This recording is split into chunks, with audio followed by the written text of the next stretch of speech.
Olá. Que alegria dar início a mais uma investigação fascinante hoje. Uhum, é sempre muito bom estar aqui para mais essa análise profunda. Com certeza. E, para abrir o nosso encontro, quero receber todo mundo que nos acompanha com uma bênção divina para o dia e para a semana de cada um. Amém? Que a luz do Criador ilumine os passos de quem nos ouve e que a nossa jornada de aprendizado de hoje seja verdadeiramente abençoada. É um excelente ponto de partida, sabe? Iniciar qualquer discussão com esse nível de propósito prepara o terreno para a complexidade do que a gente vai explorar. Exatamente. E a história de hoje, nossa, exige toda a nossa atenção. Sem dúvida. É um material denso. Vamos destrinchar uma história que, parece muito com a premissa de um drama de tribunal da vida real. Uhum. O cenário tem de tudo um pouco. Tem intriga geopolítica internacional, impérios em pé de guerra, uma corrupção desenfreada nas mais altas esferas da sociedade, E no centro de todo esse furacão, uma mensagem de esperança absolutamente inabalável. exato. O foco da nossa análise profunda hoje é o antigo livro de Miqueias. A gente vai olhar bem para o contexto histórico dele e para os comentários sobre o texto. É impressionante. Sempre fico maravilhado ao perceber como um texto do século 8 a.C. pode ser tão vívido, sabe? Tão atual. O que mais impressiona é perceber como o comportamento humano e as dinâmicas de poder permanecem praticamente inalterados. Pois é. O brilhantismo de Miqueias está justamente em não separar a crise moral interna da nação daquela crise geopolítica externa que estava batendo à porta. Sim, para ele era tudo uma coisa só. Exatamente. A corrupção lá dentro e a ameaça militar lá fora eram partes da mesma equação. E a nossa missão hoje é exatamente desvendar essa equação. Uhum. A gente quer entender o pano de fundo histórico que gerou essa tensão, analisar a estrutura literária brilhante que o autor usa. Que funciona como uma ação judicial, né? Isso, uma ação judicial cósmica. E entender também como os recursos poéticos de Miqueias lidam com dilemas sobre justiça e perdão. Dilemas que, surpreendentemente, ecoam com muita força na sociedade de hoje. Com certeza. Mas, para entender a urgência dessa mensagem, a gente precisa primeiro conhecer o homem e o cenário onde ele vivia. É fundamental. Miqueias, que na verdade é uma forma abreviada de Micaías, carrega no próprio nome uma pergunta retórica provocativa. Que é fascinante, significa quem é como Javé? Isso. E diferente de alguns profetas que são apresentados pela linhagem familiar, a identidade de Miqueias é muito ancorada na geografia dele. Ele era de Moresete, né? Ou Moresete Gate. Exato, uma cidade lá na região da Cefelá. E olha, esse detalhe geográfico não é só uma nota de rodapé. A Cefelá era uma área de planície e colinas. Ficava a uns 35 quilômetros de Jerusalém. Uhum. O ponto crucial aqui é que Moresete ficava muito perto de Laquis. E Laquis era uma rota de comércio internacional importantíssima. Ou seja, Miqueias não era tipo um eremita isolado no deserto. Nada disso. Ele estava sentado no acostamento de uma superrodovia da antiguidade. Caravanas, exércitos, as notícias do mundo inteiro passavam por ali. E as notícias que chegavam por essa rota, não eram nada boas. Eram aterrorizantes, na verdade. A linha do tempo oficial coloca a atuação dele entre 756 e 687 antes de Cristo. Pegando ali os reinados de Jotão, Acás e Ezequias. Isso. Miqueias era contemporâneo de figuras gigantes como Isaías e Oséias.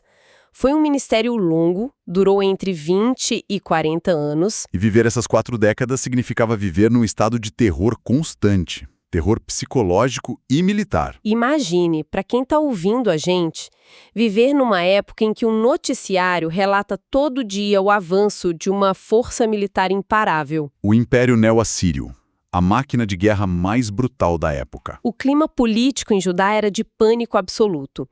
O rei Acás, por exemplo, movido pelo desespero, fez umas alianças políticas completamente desastrosas. Ele tentou se aliar ao rei assírio, Tiglat-Pileser III. Exato. Tentaram apaziguar o agressor. E o resultado... O resultado foi avassalador. O preço do apaziguamento cobrou caro muito rápido. Logo depois, a nação vizinha, o Reino do Norte, teve a capital Samaria destruída. Foi um cerco longo do rei Salmaneser V. Isso aconteceu ali entre 727 e 722 a.C. A gente está falando da aniquilação de uma nação inteira e deportação em massa. E a fumaça dessa destruição podia ser vista da janela de Miqueias, quase de forma literal. Nossa. E a guerra não parou no vizinho. O terror chegou, de fato, no Reino do Sul. O rei assírio Senaqueribe marchou e capturou várias cidades justamente na região da Cefelá, a região onde o próprio Miqueias morava. Em 701 a.C., essa campanha culminou no cerco a Jerusalém. E embora Senaqueribe não tenha conseguido tomar a capital, a devastação ao redor foi um cenário apocalíptico. E com o inimigo batendo na porta, as cidades em chamas, seria de se esperar que a liderança do país se unisse, né? Para criar uma rede de solidariedade, proteger os vulneráveis. Exatamente. Mas a história mostra o oposto. É aí que a denúncia de Miqueias atinge o auge. Enquanto o mundo lá fora desmoronava, por dentro, a situação era de podridão moral profunda. É um contraste que choca. O surgimento de uma classe rica e poderosa em Judá trouxe uma corrupção sistêmica. Líderes e juízes estavam ativamente se aproveitando do povo. Havia um esquema generalizado, sabe? Apreensão de bens, roubo de terras, negócios corruptos. A elite estava devorando o próprio povo por dentro, enquanto o Império Assírio ameaçava devorar todo mundo por fora. E o profeta Amós já tinha condenado algo parecido no Reino do Norte. Agora, Miqueias estava expondo como esses pecados enraizaram no sul. A fratura moral era completa, e diante dessa falência dupla, a de segurança externa e a ética interna, o livro apresenta um recurso literário fascinante. Essa é a parte que eu mais gosto. Entramos na estrutura do tribunal cósmico. Uma analogia perfeita. A narrativa ganha ares de drama legal mesmo.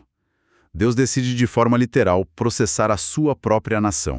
A forma como o texto organiza essa ação judicial é brilhante. A obra é dividida em 3 grandes blocos de mensagens. O primeiro vai dos capítulos 1 ao 2, o segundo abrange os capítulos 3 a 5 e o último os capítulos 6 e 7. E tem um elemento estrutural que é como a batida do martelo do juiz. Cada uma dessas unidades começa com um imperativo inconfundível. Ouçam ou escutem. É uma ordem exigindo silêncio no tribunal cósmico. Isso, convocando as montanhas e os povos para prestarem atenção. E o padrão de medida para o julgamento não é uma lei nova. É um contrato antigo e bem documentado, a Aliança Mosaica. Quando a gente olha os paralelos com o Deuteronômio 28, as regras eram claras. Causa e efeito. Fidelidade trazia bênçãos e proteção. E desobediência trazia o julgamento de Deus e a expulsão da terra. Então, como promotor de justiça, Deus começa a listar os crimes. E a lista é pesada. A petição inicial foca primeiro numa idolatria desenfreada que ganhou muita força com o rei Acás. Mas não era só um problema religioso estrito. Era uma falha completa de liderança. Exato. A liderança civil falhou em garantir a justiça, a religiosa não guiou a moral. E até a liderança profética se vendeu. Só entregavam mensagens positivas se fossem pagos. Tudo baseado na violência. O que levanta uma questão psicológica profunda. Sim. Como uma sociedade achava que podia oprimir os pobres, fraudar balanças, subornar juízes e achar que estava tudo bem com Deus? É o perigo da falsa segurança e daquele formalismo religioso desvinculado da ética. Esse é um momento de grande alerta no texto. Eles acreditavam que manter o ritual em dia era o suficiente. Piamente. Achavam que oferecer sacrifícios pessoais no templo satisfazia a justiça divina. Eles literalmente terceirizaram a moralidade para o ritual. É o equivalente antigo do político corrupto que desvia dinheiro a semana toda, mas senta na primeira fileira da igreja no domingo. Perfeito. Acreditavam que a prática cerimonial era um escudo contra a corrupção diária. Mas Miqueias deixa claro que o tribunal de Deus não aceita esse suborno ritualístico. Adoração sem ética é algo repulsivo para o Criador. E a forma como o autor comunica essa repulsa demonstra um domínio extraordinário da poesia. Não é uma prosa burocrática. É cheio de paralelismos, figuras de linguagem, sátiras. Miqueias exige que o leitor desacelere para desvendar os significados. E muito disso se perde um pouco na tradução, né? Sim, tem um exemplo incrível logo no primeiro capítulo. Ele anuncia a invasão fazendo trocadilhos com os nomes das cidades da Cefalá que seriam destruídas. É um jogo de palavras impressionante. É como fazer um poema sobre um desastre, usando os nomes das nossas cidades para ironizar a falsa sensação de segurança. É genial para sacudir o povo anestesiado. Dentro desse arcabouço literário, a mensagem oscila entre dois tipos de oráculos: os de julgamento e os de salvação. Os de julgamento usam a sátira para confrontar a cegueira do povo. Mas a genialidade não para na condenação. A obra dá uma guinada dramática para a esperança. Essa é a virada que eu mencionei na introdução. O drama não termina com a destruição completa. O tema não é só julgamento, é perdão. O texto prevê o surgimento de um rei pastor, um novo Davi. E que não sairia dos palácios corrompidos, mas surgiria para libertar um remanescente. Essa ideia do remanescente é muito forte. Significa que, apesar do julgamento e da disciplina, um grupo fiel vai sobreviver. Esse rei pastor reuniria o rebanho disperso para restaurar a segurança e o propósito no mundo. O impacto dessa mensagem transcendeu a vida do autor. Nossa, alterou o curso da política. Salvou vidas décadas depois. Existe um episódio bíblico que prova isso. Quase um século depois, o rei Ezequias se arrependeu ao ouvir as profecias. E nos dias de Jeremias, quando queriam matar o profeta por avisar sobre a destruição, os anciãos intervieram. Eles citaram Miqueias, capítulo 3, versículo 12.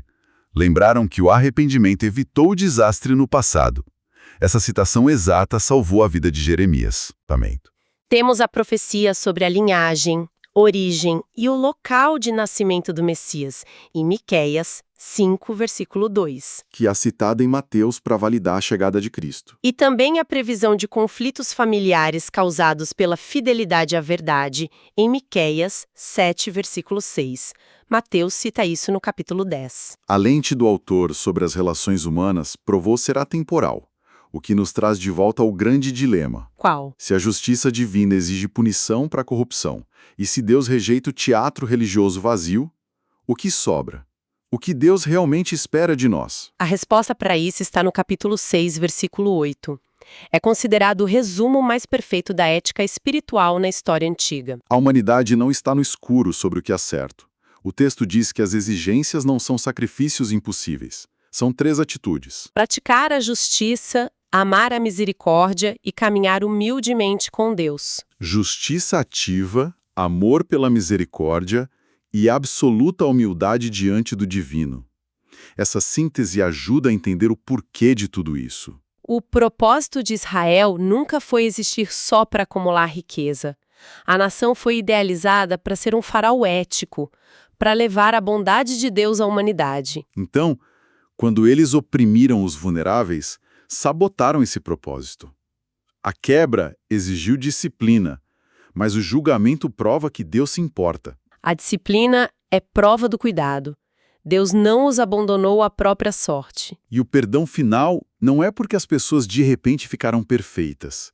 A salvação do remanescente flui exclusivamente da graça e da fidelidade de Deus. É um perdão ancorado nas próprias promessas e no caráter do juiz, não no mérito do povo. Se a gente trouxer isso para os dias de hoje, funciona como um espelho desconfortável. Bastante. Vivemos na era do excesso de informações. A sociedade se apega a formalidades, a sinalização de virtudes nas redes sociais para mascarar intenções. É a mesma síndrome de Miqueias. Acumular conhecimento, títulos teológicos ou cartilhas de comportamento enquanto ignora a justiça social. O texto reduz a complexidade a uma simplicidade assustadora. A gente falha quando tenta complicar demais para se esquivar de responsabilidade. A fidelidade verdadeira nunca foi cerimonial. É amar o próximo com justiça, compaixão e humildade para reconhecer as próprias falhas. Foi uma jornada e tanto nossa análise hoje. Sim.